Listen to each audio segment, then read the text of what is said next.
All right. So, welcome back to the biz. We haven't had a promoter Daniel update in a while, so please welcome promoter Daniel. Happy 2021, baby. Better late than never. Yeah. We're here. Now, to update people that maybe don't know, Boston was like, "Oh, we're gonna help live music out." Massachusetts. Not even Massachusetts, Boston just regulation. Fuck me. We're gonna help live music out. Yeah. They're like, all right, 50% capacity, can't go past 500 people. Yeah. We're back in business, baby. Yeah, we're here. No, that sucked. Yeah, that was well, because it's just that was very much so like Boston showing its like true colors in the sense of like just acknowledging how much we're like city officials just see us as like a fucking sports town. Sure. Where it's like, all right, let's get the garden back open. Let's get like all these places to like 12%, which is thousands of people. For things that are already televised that you can sit at home and watch with no issue and never had a problem watching with no issue. Yeah, but then it's like, we gotta like look like we care about everybody. Right. It's like, venues. It's like it was very much like an unthought out afterthought. Right. And I'll say this: it gets a bit discouraging. I don't know if this happens to you, but to me, when that day came, the amount of text messages that I got from people that were like, "Dude, isn't this awesome? Like, you're about to work again and everything." I am. Yeah, there are dummies out there. I had this. I deleted it, but I had it like in my notes drafted. There was like a couple other fellow promoters that like are in those size cap rooms that I do, and I was like gonna be like, you're not right? We can't. And I was gonna like hit send and like get their response, and I was like, no one I know is that fucking dumb. I mean, you called me that day. We talked. Yeah. You were like, I don't even understand. Like, what does this mean? Am I having a show Monday? And yeah. I think I even said to you, I was like, no, but like, it was nice to see that it almost like there was people posting online being like, this seems terrible. Like overwhelmingly people were just like, this is a bad idea, which we will go into why it's a bad idea and why it doesn't make sense. But, you had to go to both of the venues. You don't own the venues. You're not the landlord of the Hong Kong and Charlie's, but you had to go there and talk to those people and be like, how are you guys feeling? Which both of them were like, thankfully enough, both of them had great responses about the whole thing. It almost they were very polite, but it made me feel like I was insane for even asking. And I wasn't like, let's do this, can we do this? I was like, we ain't doing this, right? I think it was more of a dialogue to make sure everyone's on the same page, which I think is really important. But like, all right, so like, if we break this down, right, it seems like the people that are like, yeah, you can have shows at 50%, no more than 500 people, and follow these X amount of guidelines, is being said by people who've never fucking run a show before in their life or even understands what it goes into. I think one of the regulations that no one even talks about is that you can't have any singing. Yeah, no singing. And no like brass instrument or wooden instrument. Right. But no one's going to those anyway. Right. Yeah. No, it's a bummer that there were like regulations put out by like people who going to concerts means the Comcast Center. Right. And that's like, it just sucks.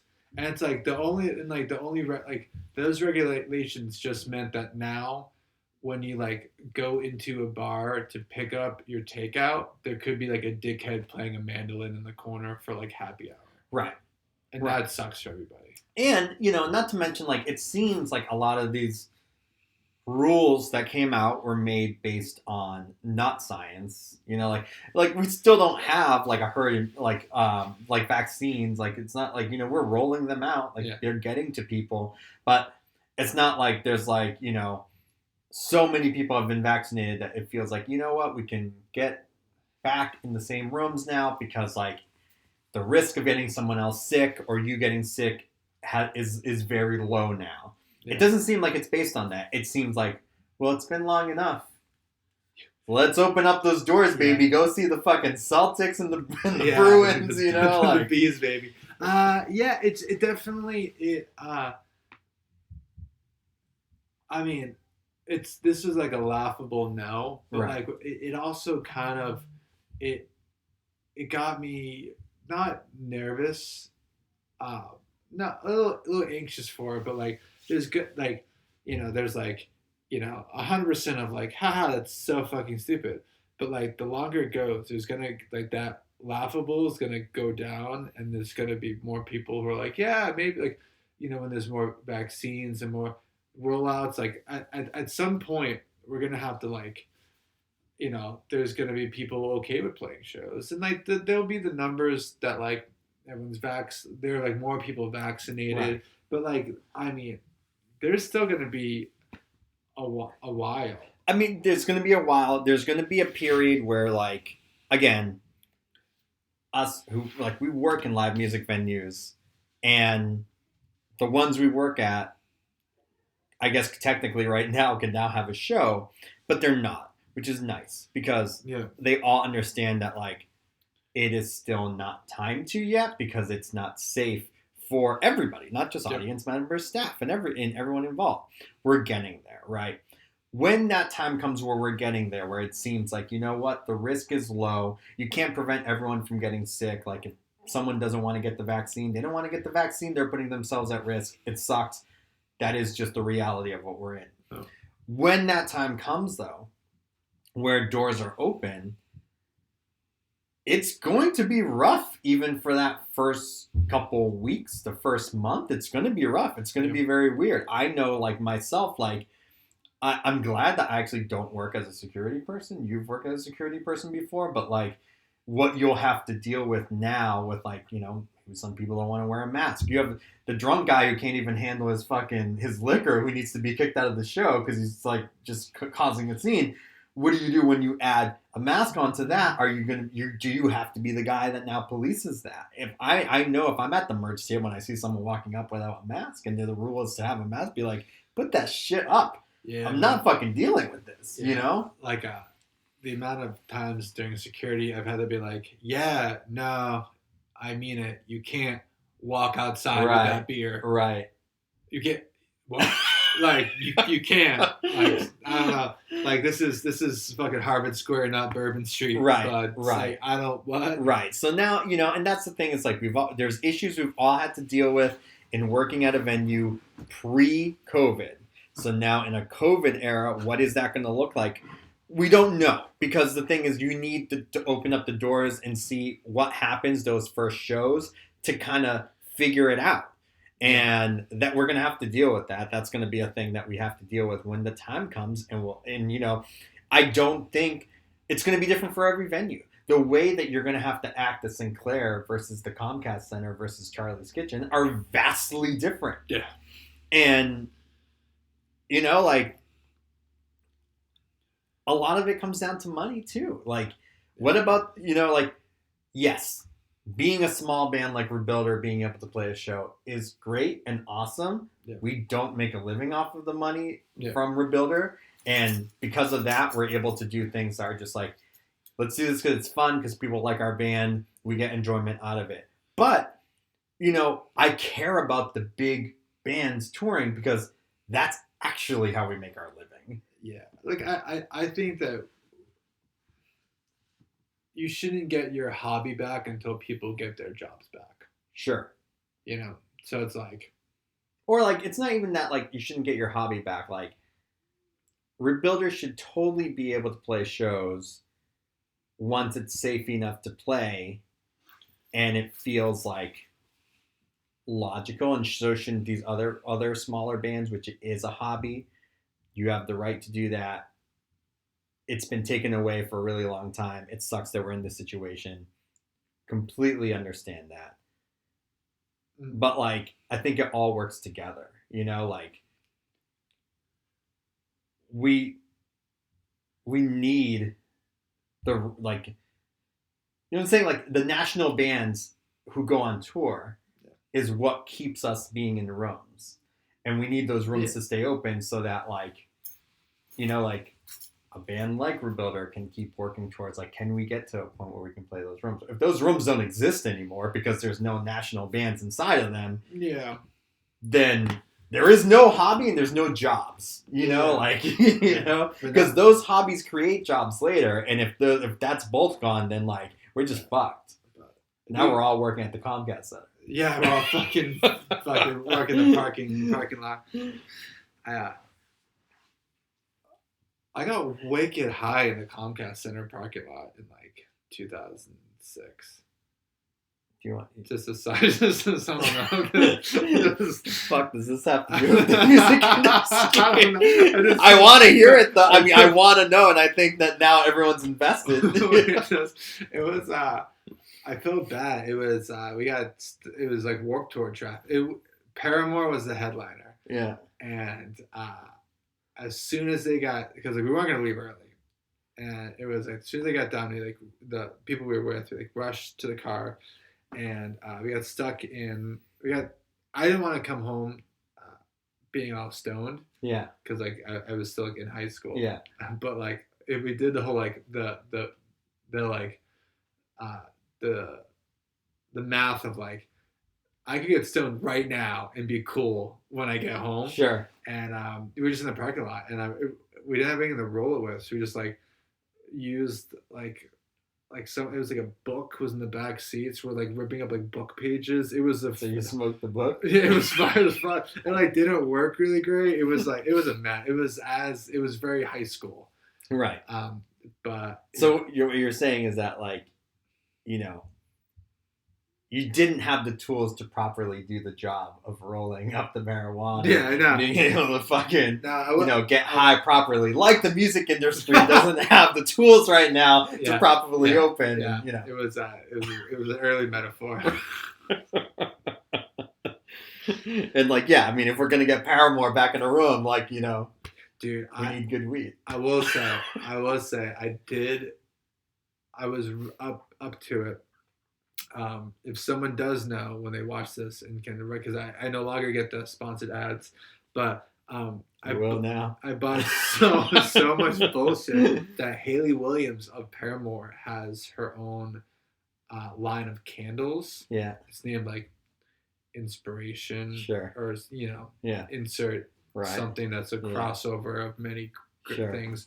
And I was like, yo, I bet this is fucking dope. And it was $28, and I was like, "No, for a candle? Yeah, for a candle." And we didn't even touch on shipping yet. But you know that shit's fucking. It's not even Yankee prices right there. Yeah, it's not. Very soon I'd be at the Christmas tree shop. Right. But yeah, I was like, you and Daniel, you've bought a lot of shit in this pandemic. You're not buying Hayley Williams candles. No. But on the flip, thank you for being a sponsor for this show and sending us a bunch of Hayley Williams candles. Hayley Williams candles. Thank you. What's the company name again? I don't know. Look it up. You got a computer phone. Hayley Williams. I bet it's called like Riot Candles. That'd be sick. No, it was.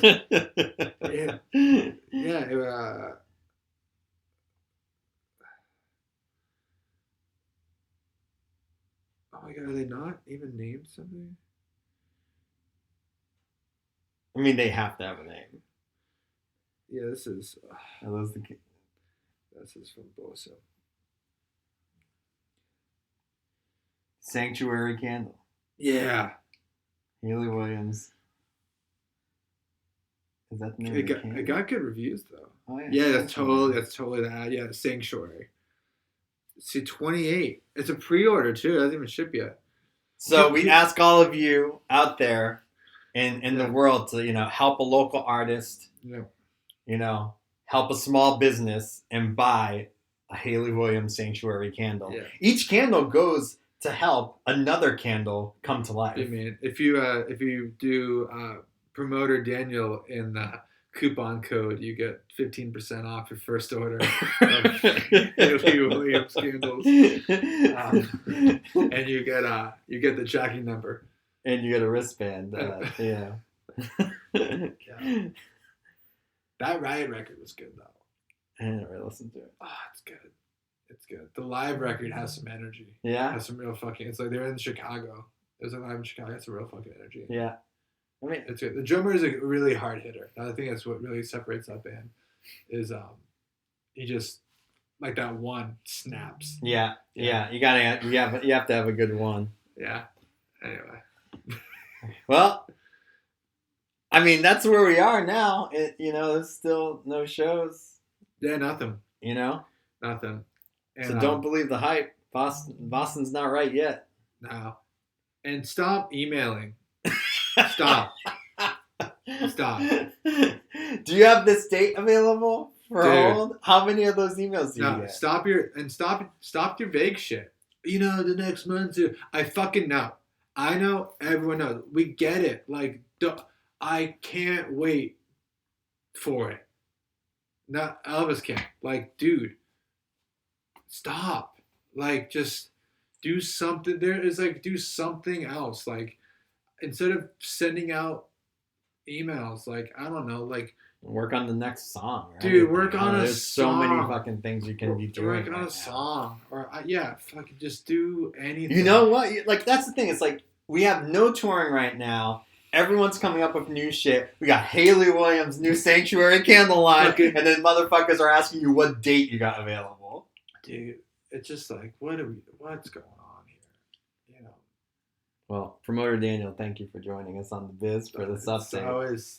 I'll be back in next week. Yeah. I mean, I think people need more promoter Daniel. Yeah, I feel. You haven't changed your Instagram handle yet. People have been asking me, and they're like, "How do I find promoter Daniel?" I go @promoter Daniel on Instagram. Yeah, that's true. If people need me on here to just be grumpy more often. It's not grumpy. We need the facts, baby. Oh, yeah, that's true. Yeah, today's tip is don't email. Don't, dude. Don't. It's off. Don't. And everyone's got the time. Everyone's got the time to look into things and figure it out. Like, I wish your auto reply was just "There's a pandemic." Sorry, I can't reply right now. There's a pandemic. Well, but yeah, don't send any emails until you've written 2 new albums that are good, not dog shit. Don't do dog shit. Just do work on your art, because that's the thing is fucking no one's gonna care that you played a fucking place in fucking Chattanooga or fucking no one cares. Work on your art. Yeah. Work on the stuff that has right. You need a place to play. The Midway Cafe is open. Dude, they're having shows. And it's stupid. And if you want to go be stupid, go be stupid. Don't involve me in part of this. Dude, yeah. Rough. I've been there twice. Ever? Yeah. It's a nice place. What was that band? I talked about them the other day. Had the theremin thing. They're from they're on a Pirate Press adjacent thing, or I don't know. They're from California. I don't know. We went forever ago. That was a long time ago. The singer, it was him and the theremin. It sucks. And sounded kind of Flogging Molly-ish. It sucks. I hate that. No.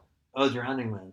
Yeah. He wasn't solo though. It wasn't just him and a thereman. It was a band. It was a full band. Alan Day opened up the show. Yeah. Oh, okay, that's right. That was a good show. Yeah. Alan Day was great. Yeah. Oh man. All right. Well, sign off. Tell the people. This is that's it. That's the biz, baby.